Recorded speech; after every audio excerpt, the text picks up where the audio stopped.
안녕하십니까. 마음치유 행복대양 대구 구룡사주지 도일입니다. 오늘은 율장 가운데 홀로 살 수 있는 비구는 누구인가, 부처님께서 혼자 살아갈 수 있는 비구들에게 대해서 계율을 정하십니다. 오늘은 거기에 대해서 말씀을 드리도록 하겠습니다. 부처님이 마가다국의 중림정사에 머무실 때입니다. 라자가 하죠. 왕사성입니다. 거기에 계실 때 왕사성의 많은 사람들이 부처님께 원성을 가지게 됩니다. 그 원성은 뭔가 하면 바로 이러한 원성입니다. 고타마 석가가 나의 아들을 빼앗아 간다. 그리고 나의 남편을 빼앗아 간다. 그리고 나의 후손의 혈통을 끊어 놓는다. 이렇게 이제 하면서 원성이 굉장히 심해집니다.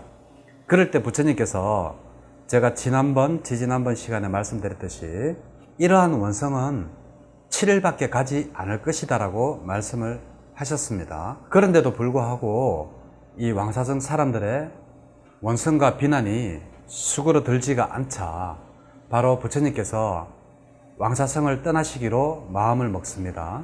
이 왕사성을 떠나서 디키나니라는 그러한 지방으로 떠날 것을 바로 결심을 하게 됩니다. 그러면서 전부 다 이렇게 그 많은 비구들을 다 데리고 갈 수가 없기 때문에 거기에서 계율을 만드시는 게 바로 홀로 살 수 있는 비구에 대한 그러한 계율을 정하십니다. 그러면 어떠한 사람이 홀로 살 수 있는가? 바로 첫 번째입니다. 10년 이하의 비구들은 혼자 살면 되지 않는다라고 이야기를 합니다. 왜냐하면 혼자 살기에는 아직도 교리나 수행력이 부족하다고 생각을 하셨기 때문입니다. 그리고 그 왕사성을 떠나시면서 10년 이상 된 비구들은 혼자 살아갈 수가 있다. 그렇더라도 비록 10년이 되지 않았더라도 총명한 비구는 5년이 지났으면 혼자서 살아도 된다라고 하시면서 몇 가지 조건을 다시죠. 그것이 바로 조건을 다는 게 바로 계율입니다. 그래서 부처님께서는 첫 번째 어떠한 말씀을 하시는가 하면 이러한 5가지 고리를 갖추어야지 홀로 살 수 있다고 합니다. 첫째, 계율의 다발을 가진 자. 이 말은 뭔가 하면 계율을 잘 지킬 수 있는 사람은 혼자 살아도 된다는 이야기입니다. 그리고 삼매와 지혜와 해탈, 그리고 해탈에 대한 알아봄과 이러한 다발을 지닌 자, 이것은 무엇인가 하면 수행을 정말 잘해서 윗바사나와 사마타입니다. 부처님께서는 알아차림, 항상 이 사띠를 통해서 깊은 선정에도 들 수도 있고, 그리고 이 알아차림을 통해서 바로 삼매와 깨달음의 지혜, 그리고 해탈로 갈 수 있는 자는 5가지 고리를 갖춘 비구라야지만이 혼자서 살아갈 수 있다라고 그렇게 말씀을 하셨습니다. 여기서도 부처님께서 제일 중요하게 생각하는 게 바로 계율입니다. 그죠? 계율의 다발을 받은 자, 그리고 나머지는 수행을 잘할 수 있는 자는 비록 10년이 되지 않았더라도 이러한 것을 잘 지킬 수 있는 총명한 비구는 혼자서 살아도 된다라고 말씀을 하셨습니다. 그리고 두 번째, 또 다른 5고리를 또 말씀하십니다. 이러한 5고리를 갖추어야지 자율적으로 살 수 있다라고 하셨습니다. 첫 번째, 바로 믿음이 있어야 된다. 그 믿음은 무엇인가? 부처님과 부처님의 가르침과 그리고 성단에 대한 믿음입니다. 즉 불법성 삼보에 대한 믿음을 확고하게 가진 자라야지만이 혼자 살 수 있다고 하셨습니다. 맞지만 니까야에 보면 우리가 예류과에 들려고 하면 아주 많은 수행을 해야지만이 예류과에 들 수 있는 것은 아닙니다. 경에는 보면 바로 불법성 삼보에 대한 굳건한 믿음과 그리고 계율만 잘 지켜도 우리는 이미 예류과에 들 수 있다라고 부처님께서 경장에서 말씀을 하셨습니다. 그럼에도 불구하고 율장에서도 똑같은 말씀을 하고 계시는 겁니다.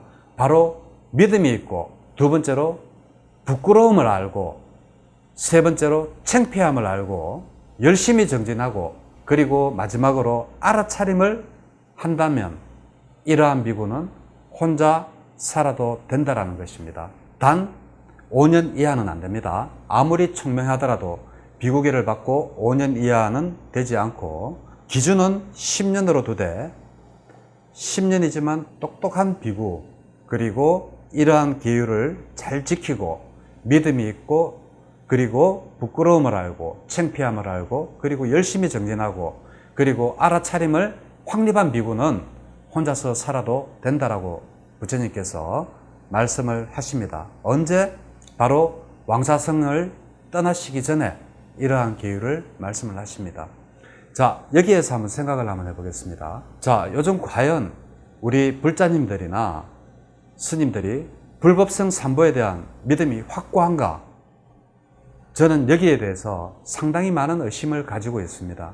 예를 들면 스님네들이 인과법을 믿고 연기법을 믿고 그리고 재행무상과 제법무화를 믿는다면 지금 많은 이렇게 신문을 장식하고 있는 사건들, 예를 들면 스님네들이 어디에서 도박을 했다, 그리고 모여서 함께 엄주 가물을 즐겼다라든지 이러한 내용들이 과연 나오겠는가? 그리고 심지어는 성추행과 이런 이야기들도 나오죠. 더 이상은 저도 말씀을 드리기가 그렇습니다. 신문이나 이런 데서 여러 번 방송을 했기 때문에 이러한 내용은 잘 아시고 계시리라고 생각합니다. 그리고 부처님의 믿음을 떠나서 부끄러움이 있느냐? 이 이야기는 지난번에 부끄러움을 모르는 스님이라는 글 한 편에서 제가 말씀을 드렸습니다. 부처님께서는 부끄러움을 모르는 어떠한 무리들에 대해서 이것은 부끄러움을 모르면 바로 악작죄에 속한다 라고까지 말씀을 하셨습니다. 악작죄가 되려면 계율이 정해졌다라는 이야기입니다. 그 계율에 보면 스님들은 부끄러움을 알아야 됩니다. 소동파 시인도 그랬지 않습니까? 중국에 부끄러움을 모르면 못할 일이 없다. 지금 현재 우리 스님네들이 바로 부끄러움을 잘 알고 있는지 다시 한번 자기 스스로의 반조를 해서 알아차림을 통해서 한번 생각을 해보면 좋겠습니다. 그리고 이 부끄러움은 스님들에게만 해당되는 말이 아닙니다. 불자님들도 마찬가지입니다. 정말 내가 하고 있는 행동이 과연 이게 불법에 도움이 되는지 안 되는지, 그리고 내가 과연 하고 있는 이 보시가 정당하게 쓰여지는지, 이러한 것들을 스스로 확인하시기 바랍니다. 예를 들면 제가 대구에 살기 때문에 이제 저는 대구 신도님들을 보고 참 대구 신도님들 참 신심이 없다라고 이야기합니다. 그런데 제가 서울이나 부산이나 다른 곳에 가서 이렇게 법문을 하다 보면 서울 같은 데 있는 신도님들은 대구 신도님들이 참 신심도 좋다라고 알고 계십니다. 그런데 저는 그렇게 생각하지 않습니다. 대구 신도님들은 조금 좀 특이합니다. 불교 공부나 교리나 수행을 열심히 하기보다는 조금 더 많이 다른 도시보다 기복이 좀 더 이렇게 치우쳐져 있고, 그리고 자랑하기를 굉장히 좋아하는 것 같습니다. 내가 어떠한 큰 스님을 많이 알아. 내가 큰 스님과 차를 함께 마셨어. 근데 그 큰 스님의 기준이 도대체 무엇인지 저는 그것이 궁금합니다. 큰 사찰을 지키고 있고 큰 사찰의 주지면 큰 스님입니까? 그래서 지난번에 그 PD 수첩에서 큰 스님에게 묻습니다라는 그러한 프로가 만들어졌습니까? 이것은 바로 불자님들도 지혜가 있어야 된다는 겁니다. 첫 번째, 불법성 삼보에 대한 확고한 믿음이 있고 교리를 공부를 확실히 하고 수행을 통해서, 그래서 항상 내가 하고 있는 행동이 혹시나 불교에 누가 되지 않는지, 그리고 내 스스로 창피하진 일을 하고 있지 않는지, 그리고 열심히 정진을 하고 있는지 알아차리시면 좋겠습니다. 그래서 이 5가지 혼자서 살 수 있는 스님을 이렇게 부처님께서 말씀하시면서 이것은 비단 스님네들에게만 하는 이야기가 아니고 이 불교를 믿는 불자님들에게도 해당되는 이야기라고 저는 생각을 하고 있습니다. 자, 그리고 또다시 부처님께서는 길을 떠나시기 전에 5가지 고려를 더 말씀을 하십니다. 그것이 무엇인가 하면 계행에 어긋나지 않고, 둘째, 훌륭한 행동을 두고 사견에 빠지지 않고, 셋째, 훌륭한 견해를 두고 사견에 빠지지 않고, 많이 배우고 지혜가 있으면 홀로 살 수 있다고 했습니다. 여기에서 두 번째, 훌륭한 행동을 두고 사견에 빠진다. 이것은 뭔가 하면 바로 우리가 수행을 통해서 얼마든지 내가 스스로 행복해질 수 있음에도 불구하고 사견, 즉 다시 말해서 숙명론이죠. 그 숙명론, 예정설 이러한 것들에 빠지지 않는가. 숙명론, 예정설 하니까 조금 어렵게 느껴지죠. 쉽게 이야기하겠습니다. 점집에 가는 거, 이러한 행동을 하고 있지 않은가. 부처님께서 미래는 정해져 있지 않다라고 했습니다. 미래는 우리 스스로 전생의 업에 의해서 우리가 지금 비록 이 세상에 와서 이러한 과를 받고 있지만 이러한 과를 내가 어느 만큼 좋은 일을 많이 하느냐에 따라서 미래가 바뀌어질 수 있다는 게 바로 부처님이 말씀하신 업설입니다. 이것을 숙명론자들은 아니야, 그냥 전생에 네가 이렇게 했으니까 네가 지금 이렇게 사는 거야, 이런 이야기는 부처님께서 거부하셨죠. 그런데 어떻게 미래가 정해지지 않았음에도 불구하고 점집에 가서 점을 보고 그 점이 맞다라고 생각을 하고 거기서 시키는 대로 하는, 이것이 바로 사견에 빠지는 겁니다. 그래서 부처님께서는 이 사견에 빠지지 않는 자, 그리고 훌륭한 견해를 두고 사견에 빠지지 않는 자, 그리고 많이 배우고 지혜가 있으면 혼자 살아도 된다고 했습니다. 부처님께서 하신 말씀이 꼭 왕사성을 떠나면서 스님들에게만 이러한 고리들, 5가지 고리들, 지금 세 번째니까 15개를 말씀하셨죠. 이러한 견해들을 말씀을 하셨을까요? 저는 그렇지 않다라고 봅니다. 물론 스님들도 점도 보고 뭐 이렇게 불법에 맞지 않는 행위를 하는 스님들이 많은 것을 알고 있습니다. 그러한 스님들은 혼자 살면 안 되는 겁니다. 왜? 부처님께서 계율로 그렇게 정해놨기 때문에. 그렇지만 이 말은 꼭 스님들만이 아니라 진짜로 불교를 부처님 불법성 삼보에 귀의하고 부처님의 믿음을 따르고 부처님의 수행법을 따르는 불자님이라면 이러한 사견에는 빠지지 말라라는 오히려 힐책 같은 그러한 계율이 되겠습니다. 점집을 찾아간다든지, 그리고 모든 것을 기도에 의지해서 기복만을 한다든지, 이러한 것들은 스님이나 불자님이나 바른 정견으로서 이것을 얼마든지 타파할 수 있고, 부처님께서 소금덩이의 경을 통해서 말씀하셨듯이 비록 내가 지었는 죄가 한 주먹의 소금과 같이 이러한 소금이 작은 컵 안에 담으면 그 물을 마실 수가 있느냐? 못 마신다. 그렇지만 이러한 소금을 큰 강물에다가 빠뜨리면 그 물은 마실 수 있느냐? 마실 수 있다는 겁니다. 이것이 뭔가 하면 지금 전생에 내가 나쁜 업이 이 소금덩이만큼 많더라도 내가 지금 현재 살면서 좋은 일을 이만큼 많이 하면 그 물을 마실 수 있다는 것은 그만큼 좋은 과보를 받을 수 있다는 게 그 숙명론이 아니라 미래가 정해져 있지 않고 그 미래는 우리 스스로 바꿔나갈 수 있다는 게 바로 경장에 나오는 소금덩이의 경입니다. 그리고 또 밀란다 왕문경에 나오는 똑같은 내용이 있죠. 바로 큰 돌을 작은 배에 실으면 그 배는 가라앉습니다. 그렇지만 그 큰 돌을 항공모함이라든지 아니면 컨테이너선 같이 큰 상선에 실으면 그 배는 가라앉지 않는다라고 밀란다 왕문경에서 이야기하고 있습니다. 이것도 부처님의 말씀과 똑같습니다. 그 바위가 바로 전생에 내가 지었던 나쁜 업이라면 더 큰 배는 뭔가 하면 지금 현재 이 생에서 내가 짓고 만들고 있는 그러한 선업들을 많이 하면 내가 현재 좋은 과보를 받을 수 있다는 겁니다.